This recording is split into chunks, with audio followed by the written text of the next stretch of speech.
Siap, saya akan menunjuk sana, saudara, untuk melakukan teknik modifikasi cuaca. Saya akan menelisiknya eksklusif.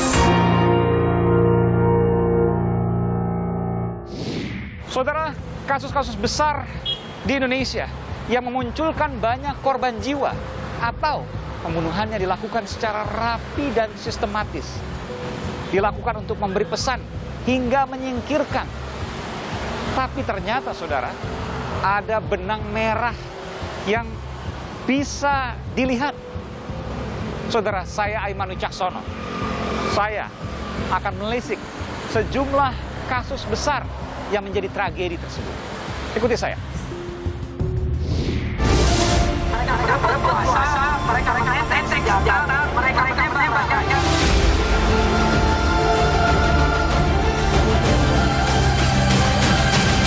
Mereka berebut kuasa, mereka menenteng senjata, mereka menembak rakyat, tapi kemudian bersembunyi di balik enteng kekuasaan.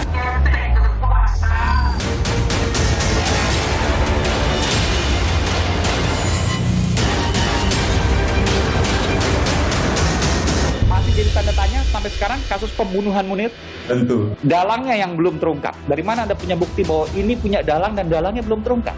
Ya, orang-orang yang pernah diadili itu bukanlah orang yang paling bertanggung jawab. Jadi majelis hakim menilai bahwa mereka bekerja untuk pihak tertentu yang bahkan disebut oleh majelis hakim sebagai pihak yang melakukan operasi intelijen. Nah, tentu Disebutkan operasi intelijen di situ.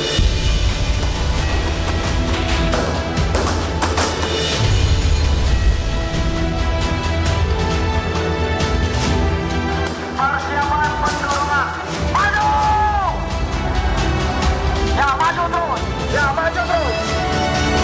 Maju!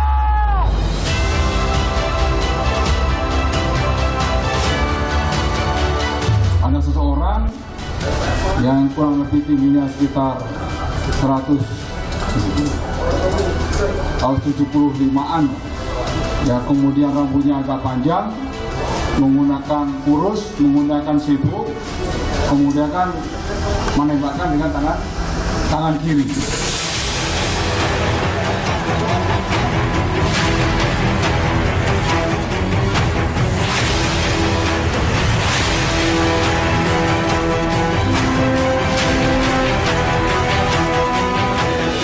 Tapi ternyata, saudara, ada benang merah yang bisa dilihat.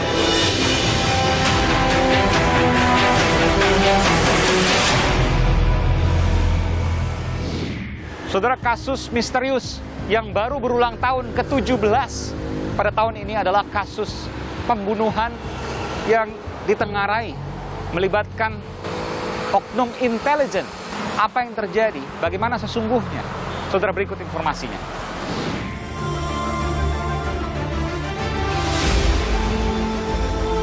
Setelah menugaskan agar penyelesaian masalah masa lalu terus dilanjutkan.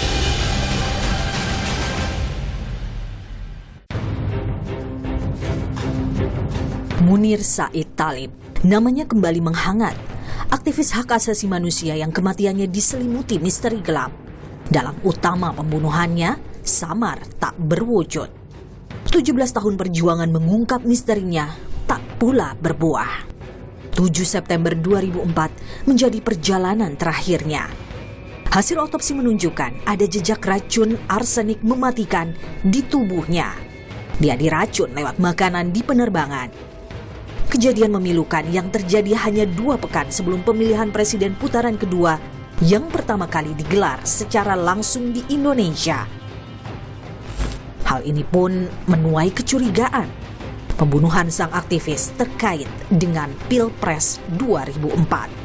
saya kira kita perlu menegaskan bahwa kasus kematian Munir adalah sebuah political assassination, satu pembunuhan politik. Kenapa? Kuat dugaan bahwa kasus ini berhubungan dengan situasi politik demokrasi ketika itu. Sejumlah pihak memang telah dihukum, yakni mantan pilot maskapai Garuda Indonesia, Polikarpus Budihari Priyanto. Dia divonis 14 tahun penjara. Polikarpus terbukti dalam persidangan sebagai sosok yang menaruh racun pada makanan Munir. Ada juga mantan Dirut Garuda Indonesia, Indra Setiawan, yang divonis 1 tahun penjara. Dia dipastikan menjadi pihak yang menugaskan Polikarpus dalam penerbangan yang sama dengan Munir.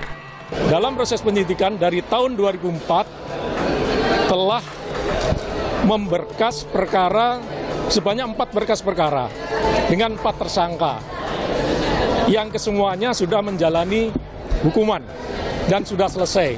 Terakhir kemarin saudara Polikarpus. Namun ada yang mengganjal dalam kasus ini. Laporan asli tim pencari fakta TPF hilang. Sejumlah nama besar yang diduga terlibat pembunuhan ini pun menguap. 17 tahun upaya pencarian keadilan bagi Munir berlalu.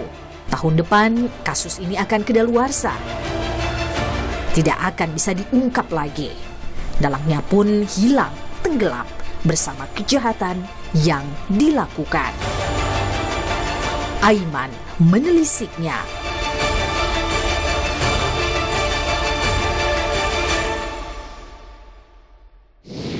Saudara, kasus pembunuhan Munir Said Talib yang dilakukan pada 7 September 2004, 17 tahun silam.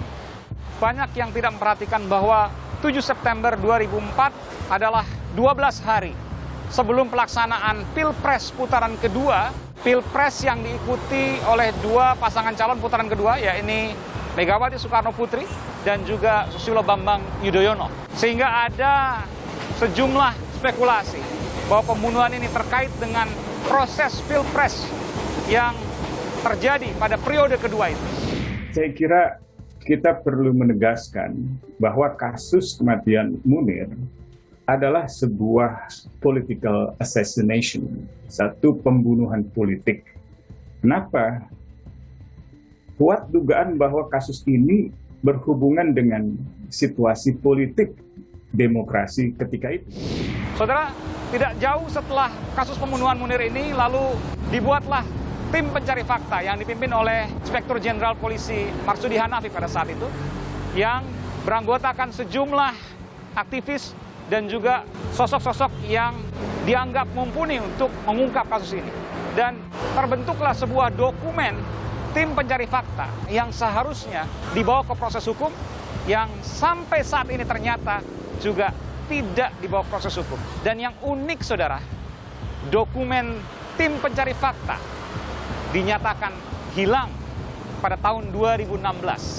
Padahal memuat sungguh banyak data, fakta, baik kejadian maupun menyebut dugaan-dugaan nama yang terlibat dalam kasus pembunuhan Munir. Di tahun 2005, Kementerian Sekretariat Negara tidak pernah menerima laporan TPF. Dan itu dibuktikan oleh Kementerian Sekretariat Negara dengan menghadirkan daftar surat masuk di tahun 2005 dan memang nggak ada dokumen yang namanya laporan TPF. Hal ini diperkuat juga dengan pernyataan Mensesnek sebelumnya, Pak Yusril Iza Mahendra, di sejumlah media yang mengatakan bahwa memang beliau tidak menerima salinan TPF tersebut dan beliau juga jadi dengan sendirinya tidak diarsipkan oleh Sekretariat Negara. Sungguh pun naskah asli laporan akhir TPF Munir belum diketemukan. Kopi naskah laporan lengkap akan kami serahkan ke pemerintah yang sekarang. Jika Presiden Jokowi memandang perlu untuk dibuka ke masyarakat, kami memberikan dukungan penuh agar masyarakat mengetahui apa saja dan yang ada di dalam laporan tersebut, sehingga tidak menimbulkan spekulasi atau tuduhan-tuduhan lain yang tidak berdasar.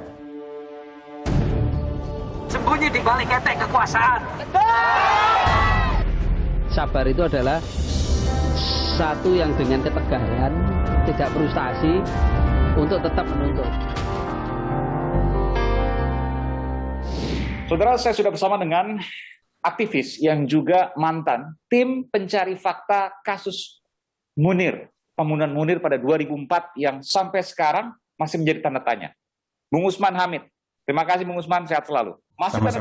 Masih jadi tanda tanya sampai sekarang kasus pembunuhan Munir? Tentu saya kira. Dalangnya yang belum terungkap. Ya, dan memang itu yang sedang kami terus usahakan agar negara dan khususnya pemerintah mau melanjutkan langkah-langkah penyelidikan yang pernah dilakukannya terdahulu, termasuk juga proses hukum di peradilan yang dalam pandangan kami belum tuntas. Dokumen TPF itu belakangan dikabarkan hilang, padahal dokumen itu memuat kalau seandainya dibuka, itu akan terbuka semua, pola-polanya, kemudian siapa yang patut dicurigai. Betul sekali, baru dikabarkan hilang setelah keluarga Munir meminta pemerintah, khususnya pemerintahan Jokowi, untuk mengumumkan laporan tersebut. Tiba-tiba dijelaskan bahwa laporan itu sendiri sebenarnya tidak ada dan dinyatakan hilang. Saya akan menelisiknya eksklusif